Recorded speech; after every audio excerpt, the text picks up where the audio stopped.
All right, I think we'll go ahead and get started with tonight's program.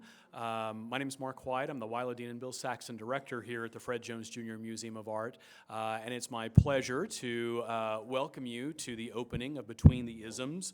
I'll back off a little bit, the mic's a little hot. The Oklahoma Society of Impressionists and selected Oklahoma Expressionists. This exhibition seems like it started just last week. When Jody Ellison and Jim Bruce and Nick Berry came to see me with this proposal. So it's kind of amazing that here it is now, and we have so many of the artists here in attendance. In fact, without further ado, why don't we just recognize our artists tonight, although I think some of them are still coming in.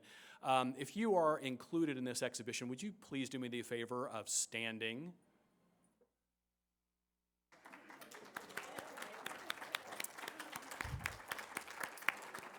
All right, I think the rest of them are outside because I know there are far more of them here. Well, anyway, it's been a really rewarding experience to work with this diverse body of artists, all of whom either make their homes and careers in Oklahoma or have deep connections to the state. So this has been really a fantastic experience for us. I want, before we move into the panel discussion, to say two things. We've got a couple of programs that are happening in conjunction with this exhibition. The first is the Impressionism Media Mixer. That is a hands-on plein air painting workshop that will happen here at the museum on June 15th. And in addition to that, we are also taking a trip down to the Kimball Art Museum in Fort Worth for the exhibition Monet, The Late Years. This is going to be a fabulous exhibition. We still have spots on the bus, so if you are interested in coming with the museum to see Monet, The Late Years, please look for that. That's on June 28th. Now, it is my pleasure to introduce our distinguished panel of artists, all of whom are included in Between the Isms, and tonight we're going to talk about the formation of the Oklahoma Society of Impressionists, as well as the genesis of this exhibition, their respective careers. Starting with my left, we have Joanne LaRue. Following, we have Marianna Getz. Following, we have Beth Hammock. And then following, we have Marjorie Atwood. So thank you for joining me tonight, ladies. I'm going to sit down with you.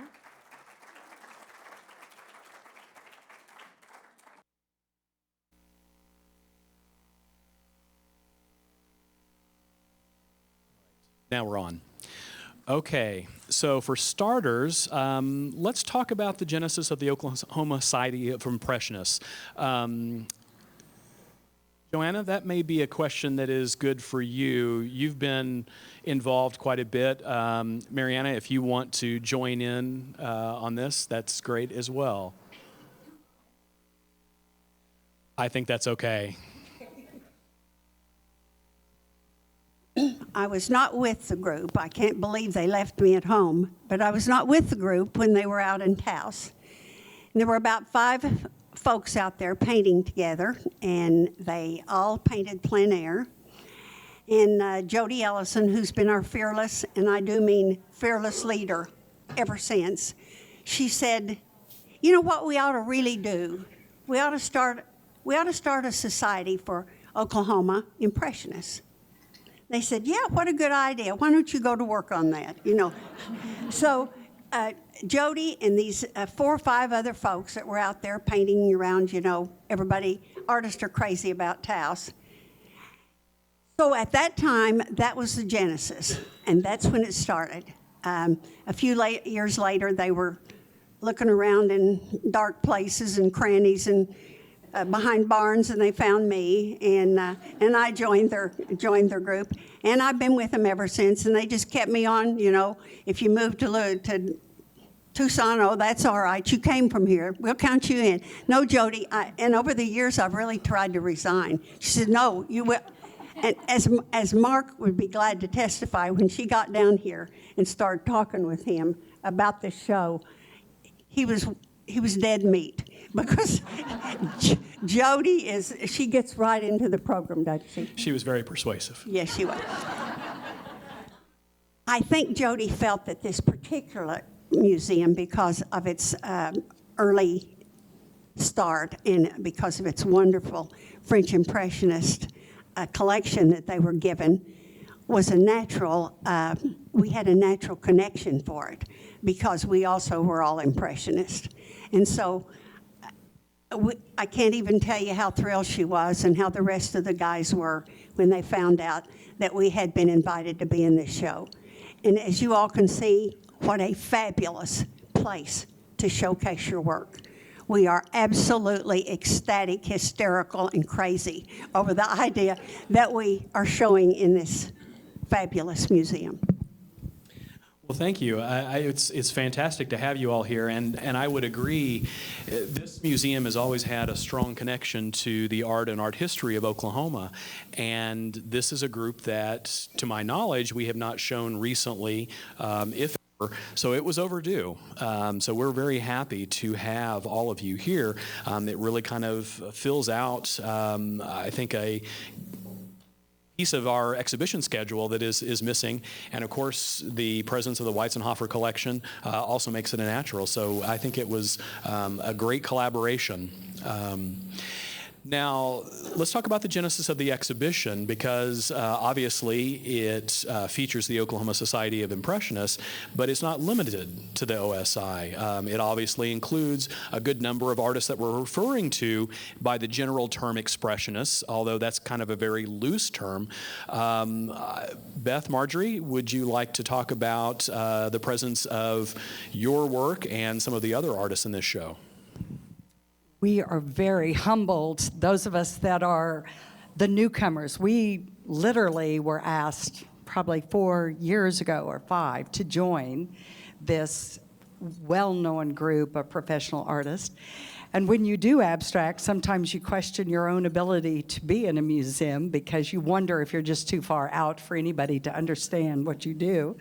But the combination and the creativity of the name, the Isms, and I think the sign talks about it, but you know, there was Impressionism out of Europe, and then there was Fauvism, and there was post-Expressionism, and I define myself, I think Marjorie may have her own terms, but abstract expressionism.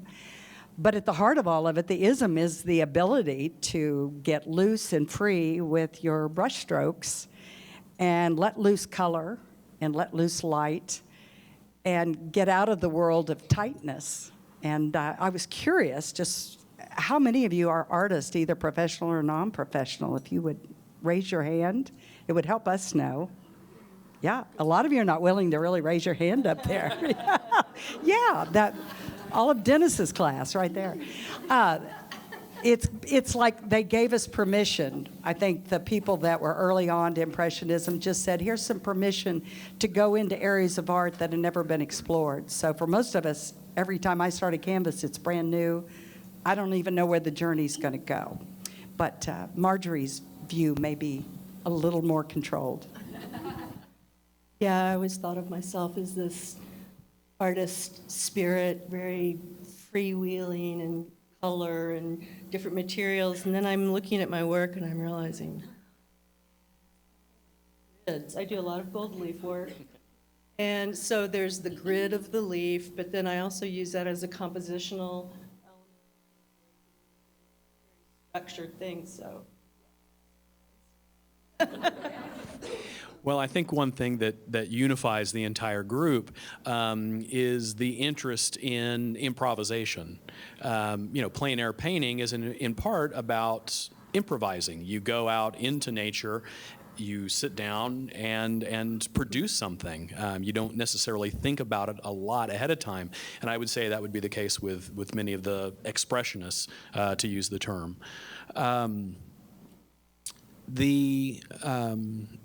I want to turn to Marianna for a second. You come from a distinguished artistic line here in Oklahoma, and I want to wonder if you might talk about your history just a little bit. Well, I think people would be more interested in my father's history. I don't know that that's true, but...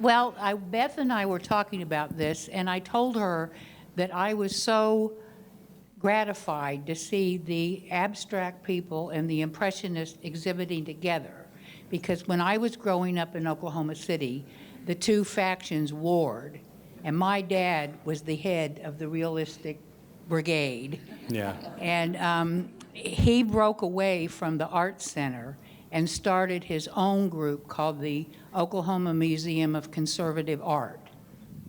That evolved into the Red Ridge Museum out at the old Edwards Mansion, which was then moved to the Buttram Museum as the Oklahoma Museum of Art.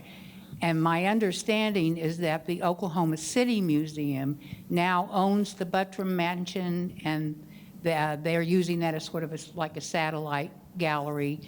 And I know the Oklahoma City Museum has plenty of abstract art. Yes. So too bad, Daddy. You didn't win the war. But he has taught so many people in Oklahoma, and both of my parents were very respected, and I was not told to go to law school, which would have been a joke anyway. They were very supportive of my painting, and out of 6 children, my late brother Billy, my brother George, and my sister Susan and I are all professional artists. So, oh, I'm sorry. Richard and Edith Getz. I'm sorry. Yeah. So, was there a lot of pressure then to become an artist, or? Yes. Okay. Though some of my high school friends are here, and they'll remember when we had our production of The Diary of Anne Frank, and I wanted to be in this play, but the rehearsals were when I was supposed to be painting after school every day, and on Saturday when I was supposed to be in my father's class.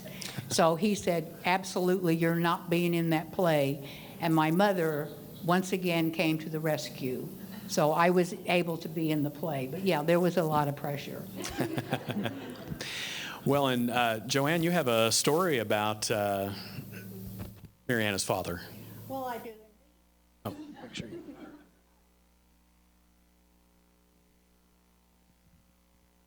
As those of you who have known me for a very long time, and Linda Bracken's shaking your head, yes,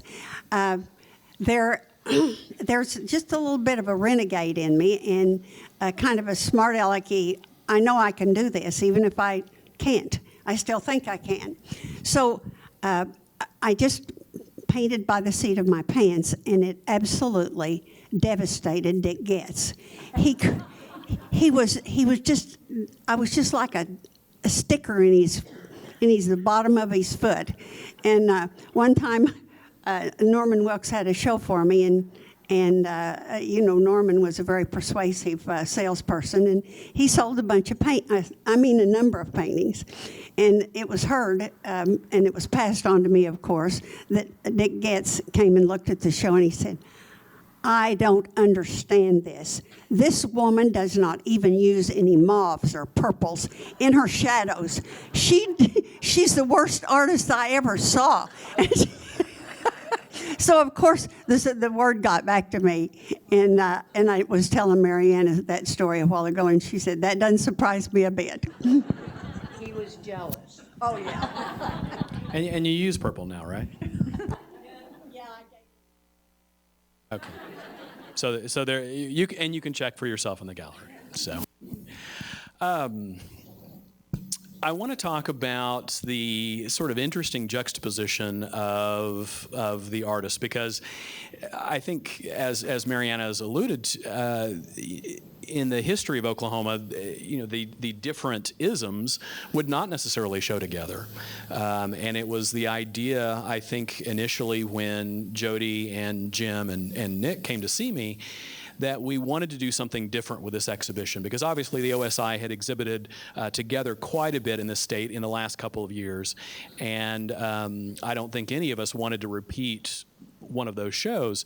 And so the idea of bringing in some of the more expressive artists, for lack of a better term, was a good one. What do you all think is the value of having that kind of contrast, that kind of juxtaposition? We can say it's a good thing, but why would you say that?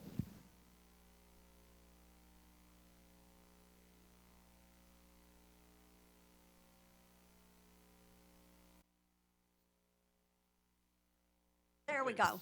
Okay. When Jody and I first talked about this, and I said, Jody, I don't know, that feels kind of like your fingernails on a scratch board or something. I said, that just doesn't seem like it feels right.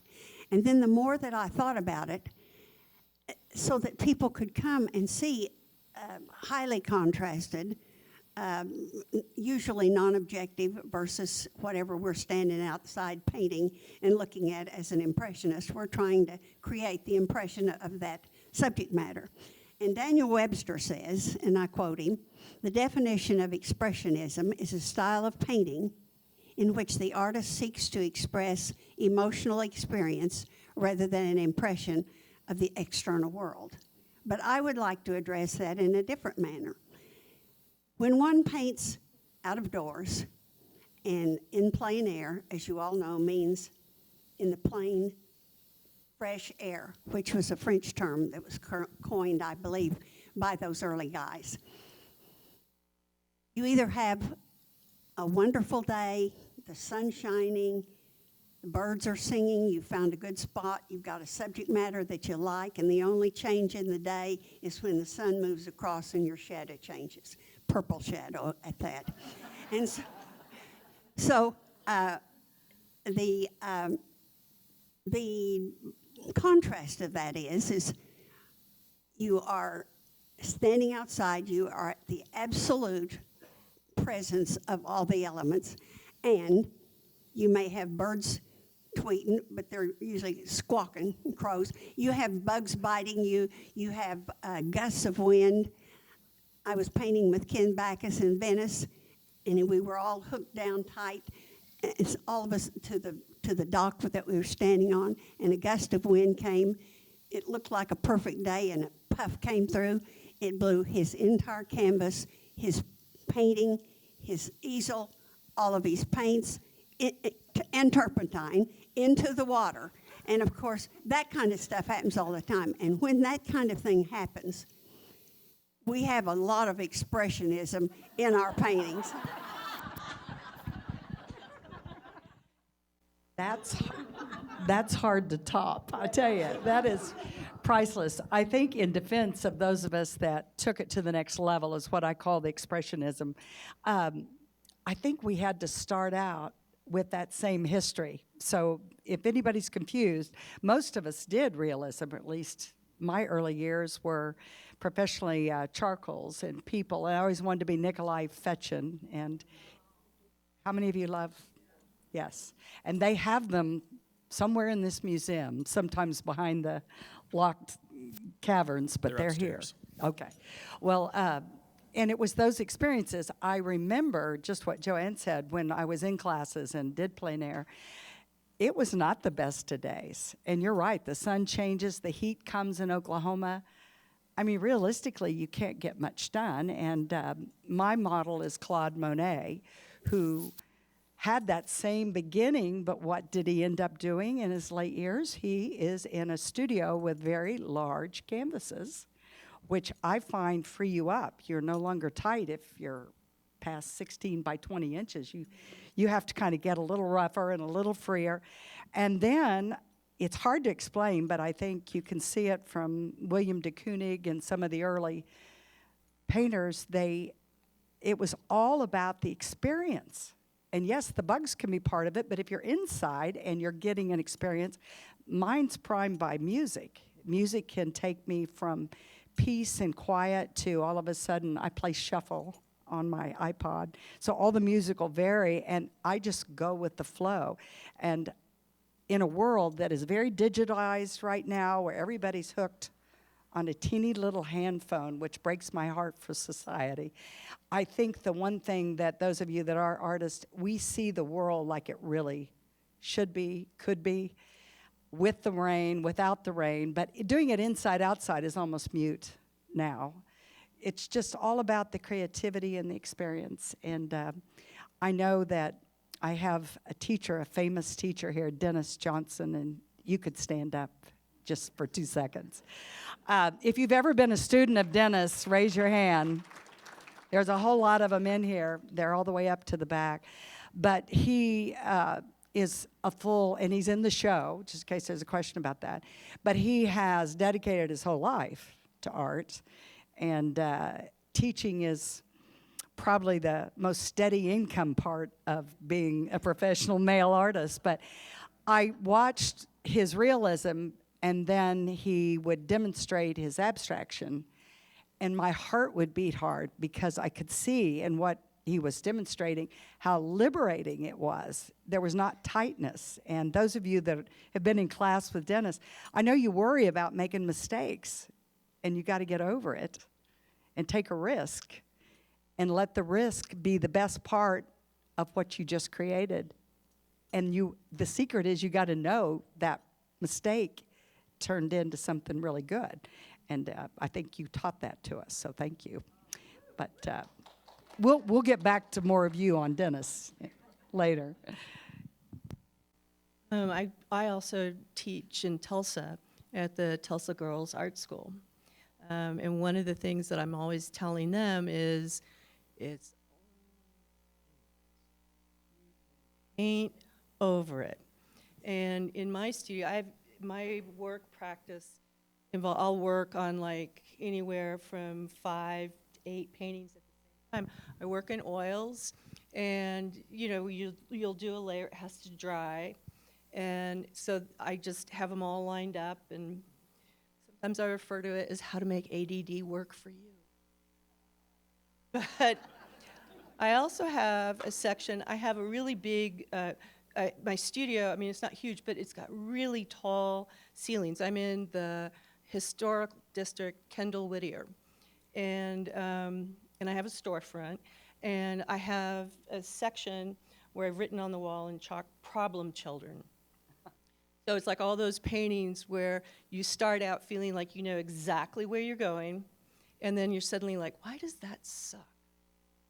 So at that point, it's like, okay, if I can't figure it, because you get so close to the work, it gets to be really hard to see. So then it's like, okay, it's going up in the problem. My problem children section is growing. But Well, and you've maintained an interest in the figure. What would you say about your interest in continuing to paint from life, I assume, or life and photographs. in photographs? Originally I was more abstract, but my primary interest is in storytelling. So I find the figure to be a really beautiful way to tell stories. Well, and that's kind of interesting because that is not something that you see throughout the show. I mean, one of the things about Impressionism is that it departed from literature. It departed from kind of narrative subject matter. Mm-hmm. It was sort of what you saw, a record of what you saw, but it didn't have a story. And one would argue that the same thing goes with abstract expressionism and, in some cases, expressionism, is that there isn't a narrative. So there's really just a handful of artists, yourself included, that are interested in a kind of narrative arc through their work. So that's one of the less recognizable distinctions in this show. Well, I feel like there are so many issues in our contemporary society that are painful and moving to me. And so it's like, how do we find a way to talk about this without turning people off?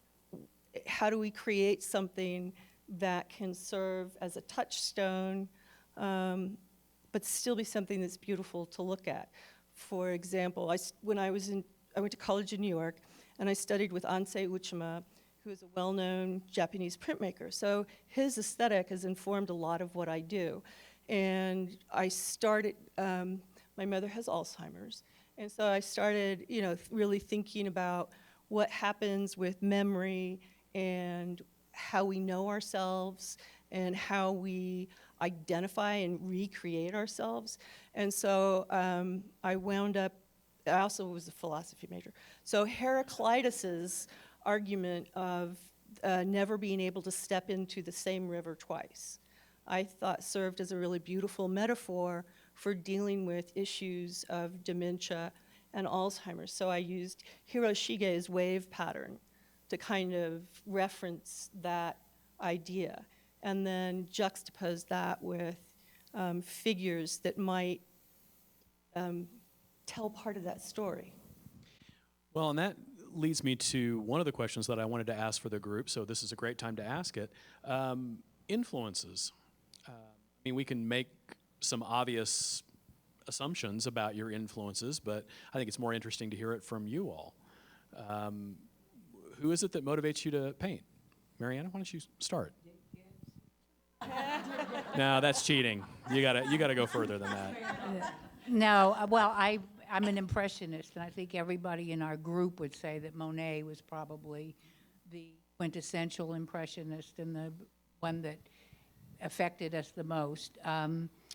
George Bellows, he's not perhaps as well known to the general public, but when it comes to my brush strokes, I really studied Bellows a lot. He's got very juicy, wonderful brush strokes. But I look at everything, including abstract art. And, you know, when it comes to composition, which is the most important element in any kind of art, creating any kind of art. And that's the big challenge, I think, for the abstract artist, because, you know, you have to create it out of yourself. And at least we have a tree standing there, you know, something to refer to. But I think even cave paintings and, you know, can inspire me. I love it all. I really do. I want to make a quick comment about people. I don't know how many of you have ever tried to draw a true human, seriously.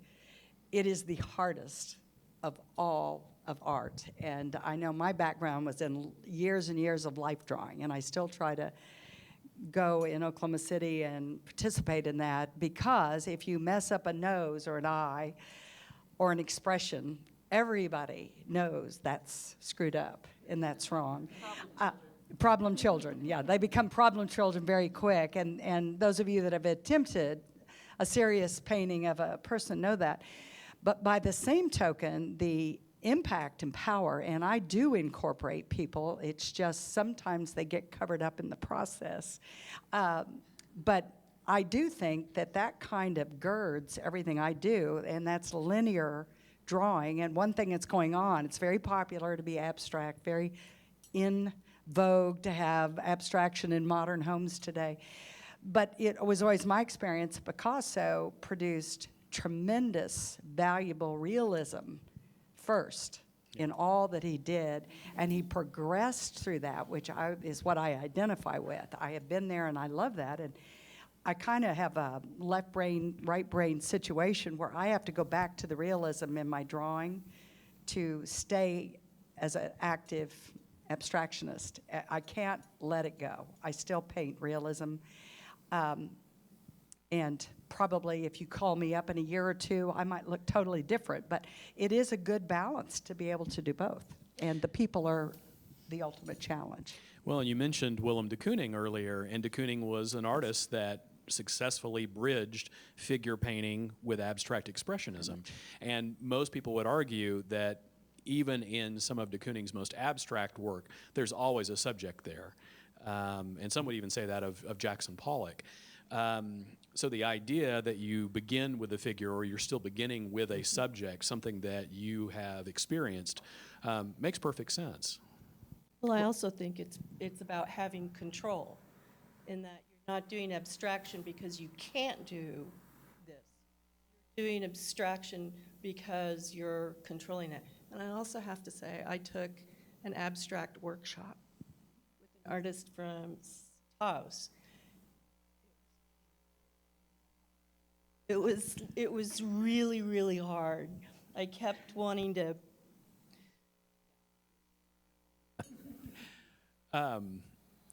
As sort of a segue, since you mention it, one of the questions that I had personally, Taos seems to run throughout a lot of the artists included in this exhibit, though not all. I don't know, this is kind of a loaded question, but what's the lure of Taos?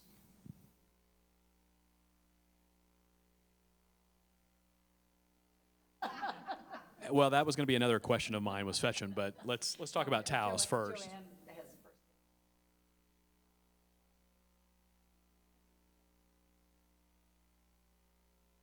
Thank you. Well, so many people say to me, "What in the world do you like Taos? Why? What's a draw?" As a matter of fact, my niece said when we took her out there, because I was so enamored with that part of the country,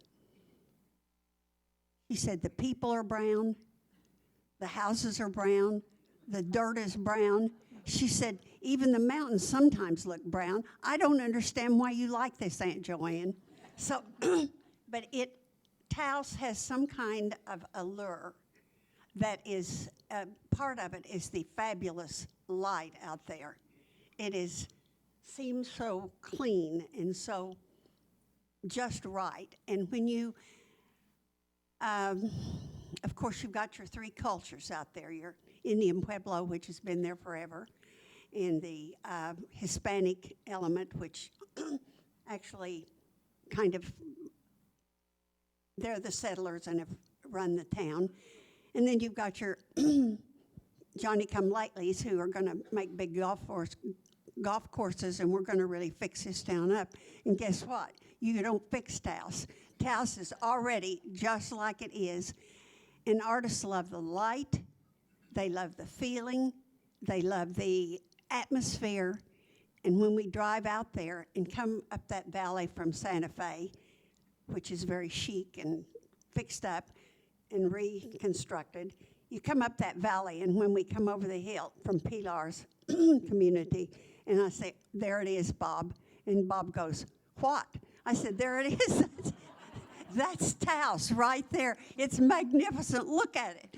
I don't know. It just speaks to your heart. Maybe you all like to talk about that also.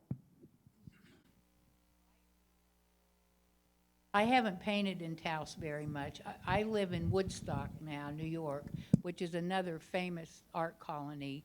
And this is one thing, I was at the original festival. A whole lot more to Woodstock than that music festival. And it started, it was an English gentleman who was sort of a Ruskinite, and he was looking for a utopian community. And he looked all over the country, and he and this guy who was sort of like his scout, named Hervey White, discovered this view on top of Overlook Mountain, which is outside of Woodstock.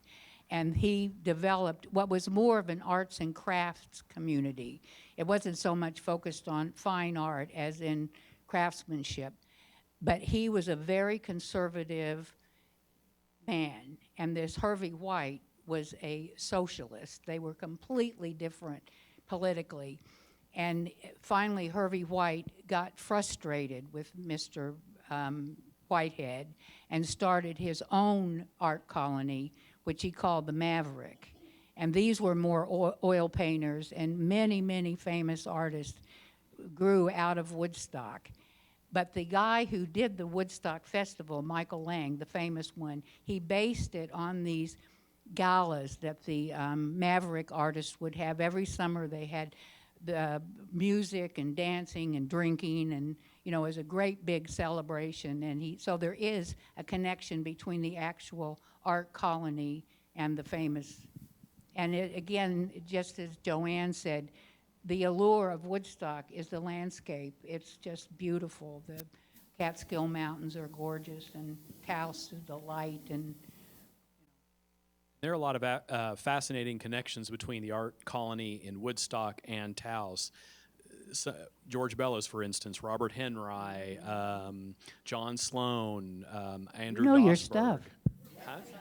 Well, PhD is good for something, I guess. I don't know. But they all spent time in both places, and that was actually another reason that this exhibit made sense in this museum is that the collection of Taos Santa Fe art is so strong, and of course we keep referencing Fechin too, and we should probably talk about Nikolai Fechin a little bit because he has sort of an interesting influence on a good number of the artists in the exhibit. But Beth, I don't want to cut you off.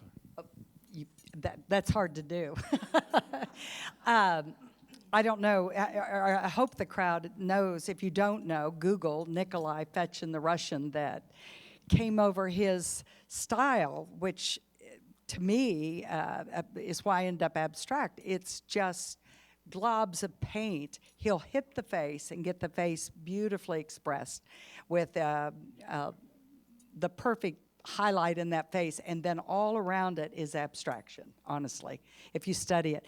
And what I should add, my mother was an artist, and I was greatly influenced by this. I was not under pressure. I was kind of the miracle one that took her up on it. But the one goal that we did is we would all draw people all the time. And I enjoyed that she never finished anything. She has more unfinished canvases, and even up to the age of 100, I want you all to know the last thing to go in your brain is your art and your music. So she made this comment one time, I've always felt sorry for people that grew old and didn't love art. And it makes a lot of sense as we're getting there that you have that joy in your life. But she just never wanted to finish it. If she got the eyes right, she got the nose right, she would quit. And I see Nikolai's work a lot that way. He's just not worried about covering up every square inch of the canvas, which gives people like me permission to do the same thing. And Dennis will talk about this and the fellow students. I used to be notorious for the 20-face oil painting. It would migrate from a male to a female. And then I decide, no, they're going to be Asian today. And you have that oil that's not dry, and you can muck it up and work that face. And ultimately, I got there. I mean, Dennis would say quit, and I'd say, no, I can do better. So I would stay at it. And again, one direction I'm trying to go is the hardest, where you try to incorporate the people into a serious abstract setting. And Larry Rivers is the only one that I know that has done a fairly effective job, but the story and the struggle. But Nikolai Fechin is, if you've ever ordered any of his books or looked at his drawings, the best drawer, to my knowledge, even beyond Da Vinci and all of them. So I can't think of an artist either who's a better combination of realism and Right. abstract. Thank Really, you. he's a remarkable artist. If you don't know his work, take her advice. Well, that to me is one of the most fascinating things, is when you demonstrate that kind of control and mastery, and yet I have a tendency to think of it almost as deconstruction. And both of my daughters are here. They're both at the Kansas City Art Institute. And even when they were in high school, they were like, Mom, don't finish it. Just leave that part alone. And I'm like, I can't help it, type of thing, you know. And so, you know, now I find myself really looking at incorporating that deconstruction. I mean, I don't think of it as abstraction as much as doing it and then breaking it down, unraveling it a little bit. Well, to that point, the lack of finish in work, I mean, that was one of the reasons that Impressionism got its title, is that the artists weren't finishing their paintings. These were sort of mere impressions, and of course it was a not so flattering commentary on one of Monet's titles. And that's what you see even in an Impressionist painting that has a lot of polish. There's still a lack of finish, a desire not to take it to its logical extension or its sort of conclusion, but to leave something unresolved. Is that something that, and I guess Marjorie sort of alluded to this, but is that something that is hard to do or easy to do? I think if you did a personality profile on each of us and each of you, you would discover I think you said one time, we're just born. You're born abstraction, or you're born more compelled to make it right. And one discovery I had, and a dear friend of mine is Joy Richardson, who's in the show, we have commented that perhaps it's just guts. I mean, the early Impressionists had the guts to just say, I'm done. This is it. And they put it out there. Took horrible abuse, because a lot of comments we hear is, my third grader could do that. And we respond and go, good, have them go do it. And I know I have 6 grandsons, and they're all producing art, and every mother goes, look, look. Well, my favorite story is Picasso, who literally said he painted his whole life so he could paint like when he was 3. Well, when you're 3, no one tells you that's bad. It's great. And today, they're told over and over, oh, awesome, awesome. So I have no idea how they're going to grow up, but the sin back in the 60s, and I kind of want to address this because most of us were in college in the 60s. I was in the OU art school my sophomore year here at OU, graduated. But it was giving yourself permission, no matter how the art was, good, bad, A, B, C, D, F, to do what the best you could do. And that permission is a big deal, because society judges your art, and if you are an expressionist like me, you hear that my third grader could do it, and we know, and most of you that have tried abstraction kind of know, or impressionism, it's not that easy. And the composition is the core. And just to put a wrap on this, I had a dad who was an engineer in the box. He asked me after my sophomore year, what are you going to get a degree in? And he said, surely you're not going to get an art degree. Now, this is the middle of the 60s. And I think if you think back on women, I remember one factor was they couldn't be stockbrokers. Women couldn't be stockbrokers in the 60s. You couldn't be licensed. We accepted that. I didn't know that was a problem. But he said, why don't you get a degree in something, because you can always do art. And to be honest, 40 years later, I agree with him. I could always do art. I could do it tomorrow. I could have done it 10 years ago or 20 years ago. But he convinced me to get a mathematics degree. But what I like about that is I get credit for that in the art world, because somehow or another, you know what you're doing, whether you do or you don't. That's true. Well, we wanted to leave a little bit of time at the end for questions from the audience, so I'm going to walk around with the mic, and if you'll speak into the mic, that way everybody can hear. All right, do we have any questions for our panelists?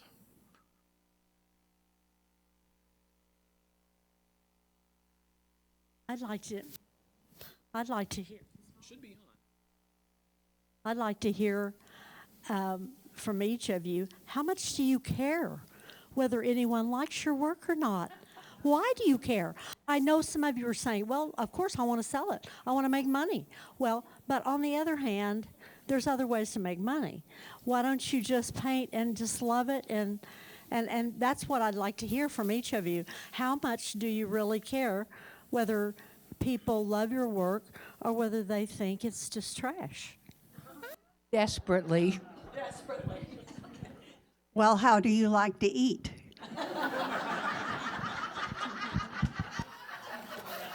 And I might add, there are other careers for women, but we tried them and they didn't work out well. No, I think... Got that right. Yeah. I think it's fair to say that I always say I have a sugar daddy, and there is a world's difference to have the privilege late in life. I had a span of 30 years, and a lot of women will identify raising children, and you don't get your oils out or your acrylics and get serious about your art because you have a priority that takes over your life. The good news is, as soon as they were gone, graduated, 2 of which graduated from OU, no artist in the group, I could do art for the rest of my life. So I care less today than I did 10 years ago. When you first start out as an artist, and a lot of you know the experience, you do your first show, and you just pray somebody you don't know buys it. And even if you know them and they buy it, that's a good thing. But we are... It's your mom. It's your mom. Maybe that doesn't count. But I think it is part of... If you be honest about the clothes you wear, anything, yes, you want feedback that says you're okay. because I know there's a lot of stuff I put out on the market, and there's one hanging in there that you kind of want to go, I don't know. You know, will they think you're crazy or you can't paint? Or is that serious enough? And I would just say that you have to go with your gut. You have to say, I don't care if anybody likes it or not. I do. And let it go. So that's kind of an answer. But I think we're sensitive, bottom line. And you are too, whether you want to admit it or not. I know. Well, I feel like I've gotten pretty thick-skinned. But it's, again, because so much of my focus is about storytelling, so there's a specific audience that I want to reach, that I want to touch. So, and it's even not that they have to like it, but that if it resonates in some way with them. But for the most part, you can't get caught up in it. You know, I did a show at Black Wall Street Gallery in Tulsa in March, which was also Women's Month, and I did a painting of silhouettes of KKK figures. And I was sure that no one was going to buy this, that it was just going to be too. But it sold within the first like 30 minutes, and then got a commission for a bigger one of the same idea. So it's like, okay, people are, you know, this really connected with somebody, and they saw that as something that they would want to live with. So.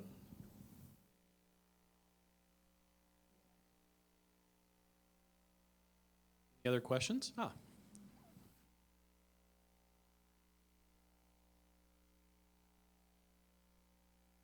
I assume you may have a variety of mediums you use. I'd like to know why you like the medium you choose and if you try others at different times.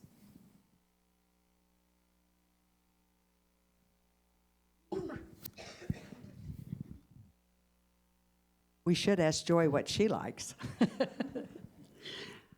Well, I always come back to the thick, juicy oils. Yes, I've tried them all. Pastels, Conte, watercolor. I just come back, I just love the viscosity and the feeling and the way oils go on and how biddable they are.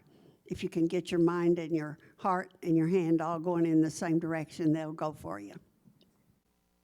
I feel the same way. I'm an oil painter. I love the whole juiciness and everything. I'm just going to tell sort of a funny thing about purple, though.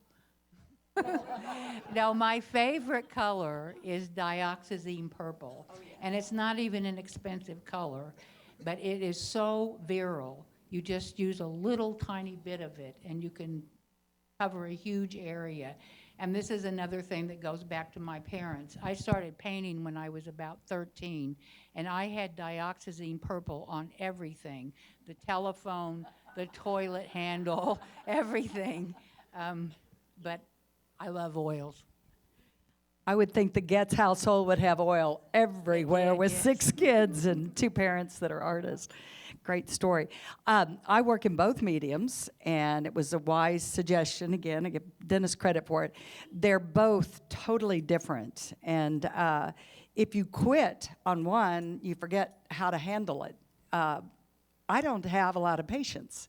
So one of the problems with oil is it requires some level of patience. Like, you can't go touch it again real quick, or you're going to end up with brown mud real fast if you're trying to move it. I kind of have learned to be layer on layer, and legitimately, you can produce acrylics up to a certain level and then top it with oils, but you can't do it the other way around. And there's always a finish touch that oil does that acrylic I look at and I think, I'm not even sure that's finished. I might just hit it with some more layers. And you can tell when you look at it, it's got a lot of layers on it. But actually, I start off with charcoals, a few pastels to experiment on a rough canvas. I use some graphite. But then it works its way into the muck and the mire of what I like is a lot of texture and a lot of color tint and tones. If I were doing it in oils in that scale, I would still be painting that first one I had in there, I think, because it takes a long time with large oils, I think, and a The lot of patience. dioxazine purple covers a lot of It does, territory. it does. I've got a better one called Moon, what is it, Moon, that dark Moon Glow. Haven't tried Tip, that. go buy Moon Glow. It's rare, but You know, I had the feeling that Dick Getz would come back and haunt me with that statement. And here's what are we talking about? Purple, dioxazine. I always feel like I'm not good enough of a painter to work with acrylics. So fast. And one of the things I love about oils is the glazing and the luminous quality that you can get on a surface. But I also like to explore a lot of different kinds of media. My bread and butter for a long time was doing interior decorative work. And in doing that, you know, I studied with an English conservator who specialized in verre glamise, which is reverse gilding and painting on glass. And so I've been playing around and bringing that into my work with the girls at T-Gas, of doing like reverse painting with alcohol dyes on plexiglass, and then painting on the other side of the plexi and getting some really, you know, beautiful effects. I also use patination of metals. So in the gilding, I mix all my own acids, and you can get all different kinds of effects on the leaf, which is, I suppose, where it makes me a little looser because you can't control that. And so there's this kind of organic process of the patina, which creates its own compositional element, which, but basically oil. We have time for one more question.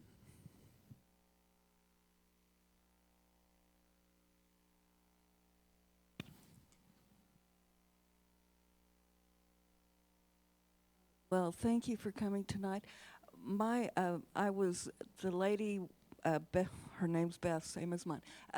You know, I understand what you were saying about mathematics and engineering and artistry going to all together, and it just breaks my heart that when in our schools the first thing that's cut is art, you know, and it's so important and it's so practical, and I feel like that kind of is our job too, to show people what use art is, recording history, expressing yourselves, you know, and you know, I'm wondering if any of you have concerns like this. that's a good question. If you think back in the 60s, when I was at OU, and I should ask, anybody else here in the 60s? Yeah, own it, yeah. That's 50 years ago. That's a long time. But it was that the women we were just brought up, or at least I remember, we needed to be teachers, or perhaps a secretary, get a business degree, and you think secretary. You didn't think entrepreneur, own your own business in the 60s. And they used to tease us about getting a Mrs. degree by the time you graduated. Well, the idea was somebody else was going to carry that burden. And it's just clear to me that the society has changed for the better in that, yes, women can carry their own weight, but being a full-time artist economically is probably the hardest thing I've ever witnessed someone do, because you pour your heart, you pour your life into it, and if there's no fallback, I mean, math got me jobs that were not related to art, and that helped, but I would just say that if art's your passion, you have to follow it. It's a must. You don't have another choice. I agree with what this lady said about the art and music is the first thing to go, and the last thing they're going to cut is the sports. And not that I have anything against sports, but there are thousands of art galleries all over this country, and most of them are not New York galleries selling art for millions of dollars. Most of them have artists just like us, contemporary artists. There are music teachers and art teachers, and I think there are a whole lot more people making a living in the arts than in professional football or something like that. So I say, don't cut art. Don't cut sports either, but Yeah, we better be careful what we say about that. I think the sports program here is paying for this museum. I didn't get a round of applause on that. Maybe did you I? want to. Maybe you want to take that back. That might be a good thing to do. Don't cut anything. I have one little short story that I would like to tell. When she was going over her story about how she changed it from a boy to a girl, and then it was an Asian dancer, and then on and on and on. Well, we were down in San Miguel de Allende, and this story is about my handsome, darling husband. I was going to get up very early so that I could get the early morning light on the big cathedral. And I was of course, before sunrise. And Bob said, "Where are you going?" And I said, "I'm going down to Square and get set up to paint the cathedral when the sun hits it at a certain time." He said, "You can't go down there in the middle of the night like this by yourself." And I said, "Yeah, I can. This is not a dangerous town. This is a tourist town. Everything will be fine." So I started getting my gear ready, and I heard him go, "Okay, I'm going with you." He was really happy about it, and so we trudged 2 blocks from the hotel down to the old cathedral. And there was this big, long bench that was right by this humongous wooden door that was about a story high. The door was huge, and a light that shone down on the bench. I said, "Gosh, I sure wish I had a model for that bench, because wouldn't that even be killer? That'd really add a lot to this." And I looked around and went, "No, Joanne, I don't want to do it. Please don't make me sit there." So he goes over and gets on the bench, and he slumps down like this, you know, and I painted him, but he just didn't feel right. And I said, "You know what, Bob, this ought to be a little old lady sitting here on this bench like this, waiting for the priest to come so that she can go in." He said, "Don't you dare change me to a little old lady." But he was sitting there posing. He had no control over me until he got up. So he gets up, and here's this little old lady with her shawl draped around her, sitting on the bench, and he said, "That's it. I'll never model for you again."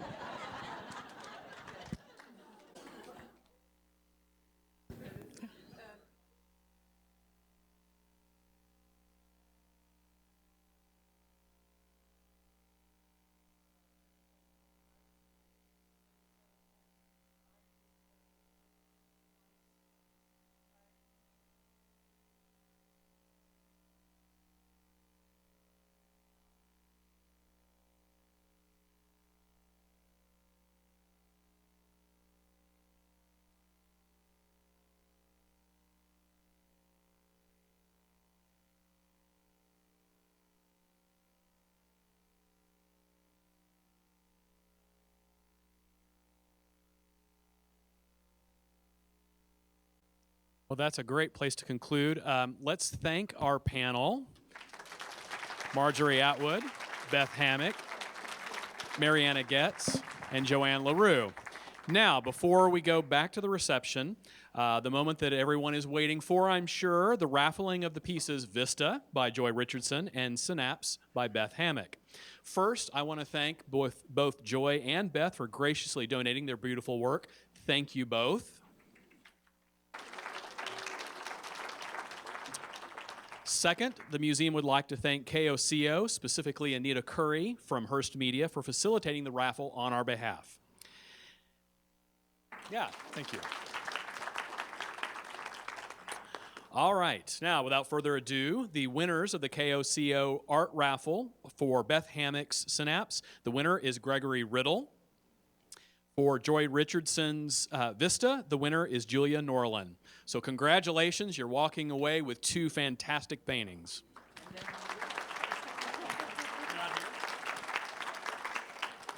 All right, the exhibit is open, the reception continues. Thank you for coming tonight, we greatly appreciate it.